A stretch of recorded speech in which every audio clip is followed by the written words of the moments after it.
तर मित्रांनो, आतापर्यंत तुम्ही सूरजला जेवढं सपोर्ट केलं असाच कायम सपोर्ट करत राहा। आणि माझं त्या लोकांना त्या लोकांसाठी व्हिडिओ आहे जे लोक सूरजला नावं ठेवतात ना, त्याच्या रंगावरून, त्याच्या भाषेवरून। तर मित्रांनो, सूरज हा गरीब घराण्यातील मुलगा आहे। त्यांच्याकडे जन्मजात पैसा असेल पण त्याकडे स्वतःचं घर सुद्धा नव्हतं। तर इतक्या गरिबीतून तो इतक्या आता बिग बॉसच्या घरामध्ये तो गेलाय।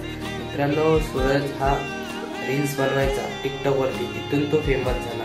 मित्रांनो, तो ज्या पद्धतीचे शब्द वगैरे वापरायचा, तोंड वगैरे असे वाकडे तिकडे करून गोलीगत धक्का वगैरे असे वेगवेगळे शब्द वापरायचा, त्यावरून असे अनेक लोक त्याला नाव वगैरे ठेवायचे। तर मित्रांनो, हे खूप करणं कठीण आहे।